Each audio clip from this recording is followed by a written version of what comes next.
इतना गंभीर है कि हम उन पर चर्चा करते हुए हृदय द्रवित और आंखें नम करने से नहीं रोक पाते हैं। अभी हमारे साथ बैठे श्री सुरेश निषाद जी, इनकी आंखों से 2 बार आंसू आया है। कुछ ऐसी बातें हुई हैं जिसमें श्री वीरेंद्र जी ने कहा है कि हमारा आवास है, आप लोग एनसीसी को जिस तरह से चाहते हैं उस तरह से इस्तेमाल कर लीजिए एनसीसी के लिए। ये हम लोगों के लिए बहुत बड़ा सहयोग है और श्री रामनाथ जी ने भी इस बात का समर्थन किया है। ये हम लोगों के सफलता में एक कदम माना जा सकता है। हम सभी लोग मिलजुल कर इन सभी समस्याओं से लड़ेंगे। अपने समाज को एक नई दिशा एवं दशा देने की जिम्मेदारी हम युवाओं को ही निभानी पड़ेगी। एनसीसी के माध्यम से समन्वयवाद की विचारधारा को हथियार बनाकर अपने समाज को जन जागृत करने का जो प्रयास श्री सुरेश साहनी जी, श्री बब्बर जी ने किया है, वह बहुत ही सराहनीय कदम है। समन्वयवाद की विचारधारा को अपनाकर हम अपने समाज में व्याप्त बुराइयों को धीरे धीरे निश्चित रूप से कम कर सकेंगे। सूक्ष्म शब्दों में संलयन की व्यापकता को समन्वयवाद कहा जा सकता है। इस मार्ग पर चलकर हम अपने समाज के अधिक से अधिक लोगों को एक साथ एक मंच पर लाने का प्रयास करेंगे। हम एनसीसी की विचारधारा को अपने समाज में घर घर तक पहुंचाने का प्रयास तब तक करेंगे जब तक कि सफल नहीं हो जाते हैं। मित्रों, हम सभी लोग को विदित है कि कोई भी मार्ग सरल नहीं होता है। लगन, धैर्य, साहस, परिश्रम की आवश्यकता हर मार्ग पर चलने की होती है। जब हमारा धैर्य, लगन, साहस कम पड़ने लगेगा तो हम याद करेंगे अपने पूर्वजों को और अपने पूर्वजों के मार्ग का अनुसरण करेंगे। हम याद करेंगे वीर एकलव्य के साहस को एवं याद करेंगे वीर एकलव्य के लगन को और निश्चित ही हम अपने आप को ऊर्जावान महसूस करेंगे। हम याद करेंगे माता सबरी के धैर्य को, जिसके आगे मौत को भी इंतजार करना पड़ा था। दोस्तों, हम अपने पूर्वजों से इतना ज्ञान ले सकते हैं कि हमको अपने मार्ग पर चलने में कोई कठिनाई नहीं आएगी। हम अपने समाज के पिछड़ेपन की बात करें तो निश्चित रूप से उसमें सबसे प्रमुख कारण शिक्षा में कमी समझ में आती है। ऐसा लगता है कि हमारे समाज की शिक्षा का स्तर बहुत ही खराब है। इस बात से भी इनकार नहीं किया जा सकता है कि शिक्षा में हमारा समाज पिछले 10 वर्षों में बहुत ही अधिक संख्या में जुड़ा है शिक्षा से और बहुत ही शिक्षा का स्तर बढ़ा भी है। आज हमारे समाज में इंजीनियर, डॉक्टर आसानी से मिल जाते हैं। हम सभी को मिलकर इस स्तर को और भी आगे बढ़ाने का कार्य करना है। मित्रों, हमारे समाज में एक बहुत बड़ी कमी आपसी मतभेद भी है। हम सभी को उन सब मतभेद को जड़ से समाप्त करना पड़ेगा। हम सभी को अपने निजी स्वार्थ का त्याग करना पड़ेगा। हम सभी को पूरे समाज को अपना परिवार मानकर कार्य करने की आवश्यकता है। जब तक हम ऐसा विचार नहीं लाएंगे, हम अपने समाज में असली सुधार नहीं कर पाएंगे। अन्य समाज जो हमसे बहुत पैमानों पर कम संख्या में है और पीछे है, आज वो बहुत आगे निकल चुके हैं। हम उनका विरोध न करते हुए उनसे एक स्वस्थ प्रतियोगिता करके आगे बढ़ने का कार्य करेंगे। यह बताते हुए हर्ष हो रहा है कि आज ग्राम पंचायत के चुनाव में समाज के बहुत ही सराहनीय प्रदर्शन किया है। समाज ने बहुत ही सराहनीय प्रदर्शन किया है। उसका जीता जागता उदाहरण श्री जोखू जी हम लोगों के बीच में। मैं उन सभी नवनिर्वाचित सदस्यों को बधाई देता हूँ। साथ ही यह आग्रह करता हूँ कि समाज ने जो जिम्मेदारी उनको दिया है उस जिम्मेदारी का निर्वहन तन, मन और धन से करेंगे। समाज की बहुत बड़ी जिम्मेदारी है अच्छे युवा एवं कर्मठ व्यक्ति को आगे लाने एवं उसे सहयोग करने की। नेतृत्व अगर गलत हाथों में चला जाए तो परिणाम बहुत ही दुखद होता है। मुझे याद आती है मुनव्वर राणा की 2 लाइनें यहाँ सभी लोगों ने शेर पढ़ा है तो मैं भी सोच रहा हूँ कि एक शेर पढ़ देता हूँ। उन घरों में जहाँ मिट्टी के घड़े रहते हैं, उन घरों में जहाँ मिट्टी के घड़े रहते हैं, कद में छोटे हों मगर इंसान बड़े रहते हैं। उन घरों में जहाँ मिट्टी के घड़े रहते हैं, कद में छोटे हों मगर इंसान बड़े रहते हैं। मैंने फल देखकर इंसानों को पहचाना है, जो अंदर से जो बहुत मीठे होते हैं वो अंदर से सड़े रहते हैं। हम सभी को एक साथ मिलकर अपने समाज को मुख्य धारा में लाने का कार्य करना पड़ेगा। मित्रों, ये हमारे समाज की बहुत सारी समस्याएं हैं। हमारे समाज में शिक्षा, एजुकेशन और डोमेस्टिक वायलेंस, घरेलू हिंसा इत्यादि और भी बहुत सारी बुराइयां हैं। उसको हम लोग एक एजेंडे के रूप में आप सभी लोगों को दिया भी गया है। अब बात आती है कि इन सब समस्याओं से हम लोग निपटेंगे कैसे। इसमें हम लोग दो तरह का कार्य करेंगे। हमारे समाज की जो मुख्य समस्याएं हैं उन सभी पर चर्चा आप लोग कर चुके हैं। शिक्षा है, बेरोजगारी है, बाल मजदूरी है, बाल विवाह है, परिवार नियोजन की कमी है, पलायनवादी समाज है हमारा। एक बहुत बड़ी समस्या है प्रच्छन्न बेरोजगारी। प्रच्छन्न बेरोजगारी के बारे में आप लोगों को मैं 2 लाइन बताना चाहूँगा कि इसको आप दूसरे शब्दों में छुपी बेरोजगारी भी कह सकते हैं। जैसे 2 लोग 3 लोग मिलकर एक काम करते हैं और पूरे दिन उसी काम को 3 लोग करते रहते हैं, जबकि एक्चुअल में वो काम केवल एक आदमी का होता है। जैसे मछली मारने का काम है या किसी भी तरह का काम है, वो एक आदमी का काम है, 2-3 लोग करते रहते हैं। हमारे घरों में क्या होता है, एक आदमी कमाता है और 3 लोग 4 लोग बैठकर खाते हैं, कोई कार्य नहीं करते हैं। तो हम लोगों को ये इनिशिएटिव लेना है कि उनको भी कुछ न कुछ काम कराया जाए, उनको भी कुछ न कुछ लघु उद्योग से जोड़ा जाए, ताकि ये जो छुपी हुई बेरोजगारी है, जो प्रचंड बेरोजगारी की मैं बात कर रहा हूँ, ये धीरे धीरे हमारे समाज में कम हो। हम लोग संगठन में पैसा कहाँ से आएगा इस पर बात कर रहे थे। कोऑपरेटिव बैंक, कोऑपरेटिव इंस्टीट्यूट की बात कर रहे थे। ये सच है कि कोई भी संस्था, कोई भी संगठन बिना पैसे का रन नहीं कर सकता है। आज के चुनावी माहौल में लोगों ने कहा है कि राजनीति पैसे का नंगा नाच हो गया है। ये भी सत्य है, लेकिन इसी सत्य को झुठलाने के लिए श्री जोखू जी हमारे बीच में, हम उनको एक उदाहरण भी मान सकते हैं। हम लोग अगर ईमानदारी से काम करेंगे तो निश्चित रूप से ये सारी समस्याएं धीरे धीरे करके आने वाले समय में छोटी होती जाएंगी। हम लोग काम करेंगे माइक्रो फाइनेंस का। हम लोग माइक्रो फाइनेंस का काम करेंगे और माइक्रो फाइनेंस पर हम लोग काम करेंगे। जो हमारे समाज की इतनी आबादी है, आज 18 करोड़ के आसपास हमारे समाज की पूरे भारतवर्ष में आबादी है। अगर हम लोग किसी भी तरह से अपने समाज के 1 करोड़ 2 करोड़ लोगों को किसी भी संस्था से, किसी भी व्यवस्था से जोड़ लेते हैं और हम लोग उनसे ये कहेंगे कि आप डेली 1 रुपये का अनुदान अपने समाज के लिए करिए। अगर हमारे समाज में 1 करोड़ लोगों को हम जोड़ते हैं और लोग 10 लाख लोग भी, उसमें 5 लाख लोग भी, 3 लाख लोग भी अगर रोज 1 रुपये का अनुदान करते हैं, हम लोग किसी भी तरह से अगर उसमें 2 लाख 3 लाख लोगों को भी जोड़ लेते हैं और 2 लाख 3 लाख लोग भी अगर डेली 1-1 रुपये का अनुदान करते हैं, तो हमारे संगठन में, हमारे समाज के काम के लिए पर डे आपके पास 2 से 3 लाख रुपये आएगा। और ये अगर 2 से 3 लाख रुपया जब आपके संगठन में आएगा, तो उसके बाद जो आपकी समाज की समस्याएं हैं, जिसमें सबसे बड़ी समस्या शिक्षा पर हम लोग काम करेंगे।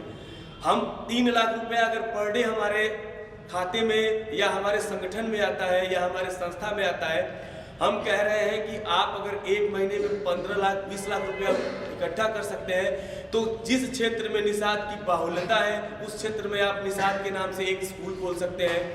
उसमें सभी निषादों को आप एजुकेशन दे सकते हैं। हमारे समाज में जो बहू बेटियां हैं जो बीएड कर चुकी हैं, जैसे कि आप बोल रहे थे कि बीडीसी में हमारे बच्चों को एडमिशन नहीं मिला, उन्हीं को हम टीचर बनाएंगे उस स्कूल में और उन्हीं से टीचिंग करवाएंगे और अपने समाज के लोगों को हम लोग पठन पाठन से जोड़ देंगे। शिक्षा में बहुत बड़ी क्रांति आ सकती है इस माइक्रो फाइनेंसिंग से। अगर हम लोग एक महीने में आप 1 जनपद में कम से कम 2-2 स्कूल खोल सकते हैं। कोई जरूरी नहीं है कि बहुत बड़ा स्कूल हो, कोई जरूरी नहीं है। 10-10, 15-15 लाख रुपए लगाकर आप आराम से एक जनपद में 2 स्कूल खोल सकते हैं। 1 महीने में 2 स्कूल खुल जाएंगे। इस तरह से अगर हम लोग काम करते हैं तो हमारे 6 महीने में कम से कम 12 जनपदों में 12 स्कूल खुल जाएंगे। जैसे ही हमारे स्कूल खुल जाएंगे, जितने हमारे पढ़े लिखे लोग, जैसे भाई साहब गलगोटिया, मैं आपको बता दूं कि गलगोटिया में एडमिशन लेने के लिए लोग चप्पल घिस देते हैं, जूते घिस जाते हैं, लेकिन एडमिशन नहीं मिलता है। ये हमारे युवा, ये हमारे लिए आदर्श हैं जो गलगोटिया से MBA किए हुए हैं और इनको प्लेसमेंट मिलता लाखों रुपए का, जो छोड़कर आके हम लोग के समाज में पठन पाठन और शिक्षा पर काम कर रहे हैं। ये हम लोगों के लिए बहुत बड़ा आदर्श की बात है, बहुत बड़े आदर्श है हम लोगों के लिए, समाज के लिए। तो मैं उससे सबसे पहले हम लोग शिक्षा का काम करेंगे। धीरे धीरे जब हम लोगों के पास पैसे आएंगे तो हम लोग मेडिकल कॉलेज भी खोल सकते हैं। जो आपके बच्चे स्कूल से पढ़ के इंटरमीडिएट और डिग्री कॉलेज में जाएंगे, आप डिग्री कॉलेज खोलिए। उन्हीं बच्चों को डिग्री कॉलेज के बाद आप व्यवसायिक कॉलेज भी खोल सकते हैं, इंजीनियरिंग कॉलेज खोलिए, मेडिकल कॉलेज खोलिए। उनको आप डॉक्टर बनाइए, उनको इंजीनियर बनाइए। जो डॉक्टर उसमें से निकलते हैं, फिर उसी पैसे को आपके पास डेली 1 रुपया जो आ रहा है, उसी पैसे को यूटिलाइज करके और आप हॉस्पिटल बनवा सकते हैं। उन्हीं डॉक्टरों को उस हॉस्पिटल में नौकरी दीजिए और अपने समाज का इलाज, नशाखोरी में डूबा हुआ है उसको आप छोटे छोटे लघु उद्योग पर भी हम काम कर सकते हैं। जब आपको मैं एक छोटा सा उदाहरण देना चाहता हूँ। जैन समाज और अग्रवाल समाज को सभी लोग जानते हैं। जैन समाज या अग्रवाल समाज के कभी भी आप लोग ये नहीं देखे होंगे कि कोई भी व्यक्ति उठ के राजनीति में आरक्षण मांगने गया हो या कोई आंदोलन कर दिया हो। कोई अग्रवाल या कोई मारवाड़ी आंदोलन नहीं करता है।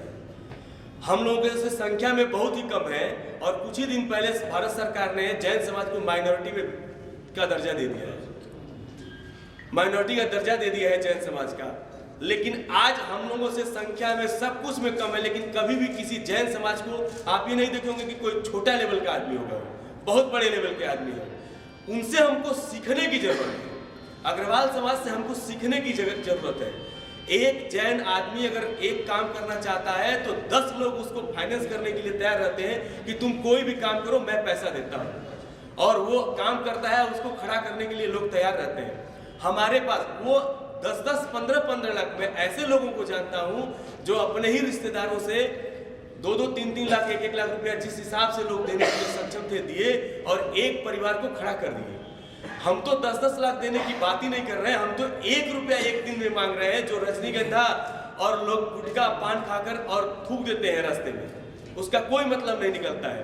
वही 1 रुपया मैं समाज को देने की बात कर रहा हूं और उसी के लिए मैं आग्रह कर रहा हूं। जब आपके पास माइक्रो फाइनेंसिंग आएगी, पैसे आएंगे, आप मेडिकल कॉलेज खोलेंगे, इंजीनियरिंग कॉलेज खोलेंगे, उसके बाद आप छोटे छोटे लघु उद्योग भी खोल सकते हैं। छोटे छोटे लघु, आज उत्तर प्रदेश में जितनी भी इंडस्ट्रियल एरिया है, कोई भी इंडस्ट्रियल एरिया 30% से ज्यादा भरी नहीं है। चाहे वो आप गोरखपुर ले लीजिए, कम से कम 40 special economy zone Uttar Pradesh और भारत सरकार ने मिलकर 40 स्पेशल इकोनॉमी जोन, जिसको सेज कहा जाता है, उत्तर प्रदेश और भारत सरकार ने मिलकर 40 स्पेशल इकोनॉमी जोन पूरे प्रदेश में दिया है। सतहरिया एक है, नैनी एक है, आपके लखनऊ के पास है, बुलंदशहर के पास है, सारे स्पेशल इकोनॉमी जोन खाली है। उसमें स्पेशल इकोनॉमी जोन में 10 साल तक आपको कोई भी टैक्स नहीं देना होता है। भारत सरकार और प्रदेश सरकार कहती है कि आप कोई भी उद्योग लगाइए, केवल बिजली का बिल दीजिए, आपको कोई भी टैक्स, वैट या CST देने की कोई जरूरत नहीं है। 10 साल तक टैक्स फ्री जोन होता है। हमारे पास जब पैसा आएगा, हमारे समाज के लोग, जब फैक्ट्री लग जाएगी, हम अपनी फैक्ट्री लग जाएगी, जो भी आपके समाज में ऐसे लोग हैं जो शिक्षित नहीं है और इधर उधर भट्टी पे काम कर रहे हैं और दारू पी रहे हैं, उनको आप ले जाकर फैक्ट्री में एक नौकरी दे सकते हैं और उनको उद्योग से जोड़ सकते हैं, उनको काम से जोड़ सकते हैं और उनके घर में रोजी रोटी चलने लगेगी। इन सारी समस्याओं से आप लोग निजात पा सकते हैं, हम सब लोग निजात पा सकते हैं सिर्फ माइक्रो फाइनेंसिंग के जरिए। और ये बहुत बड़ा कदम हो जाएगा अगर इस पर हम लोग इनिशिएटिव ले तो।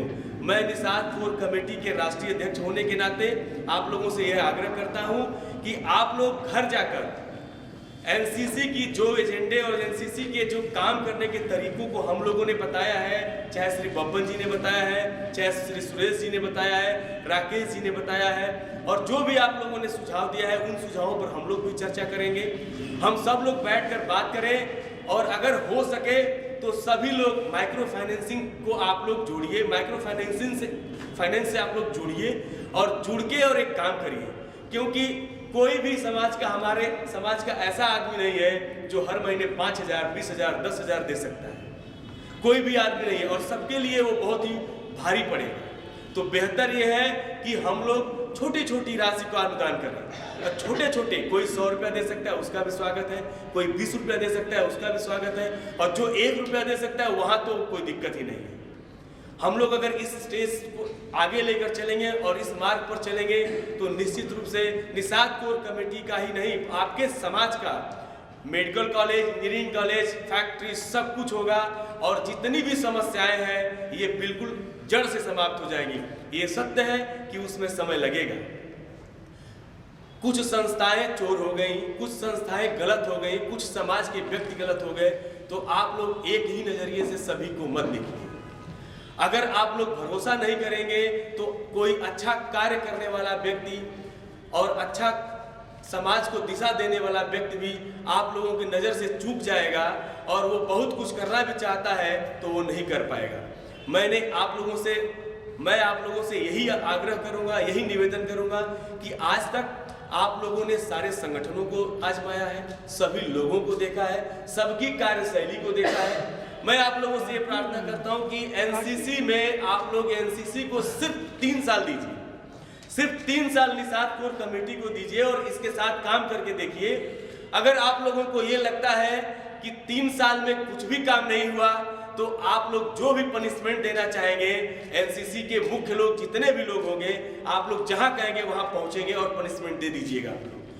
हम लोग जो भी फंड्स आएगा उसका बिल्कुल पारदर्शिता के साथ डेटा, हिसाब सब कुछ दिया जाएगा आप लोगों को।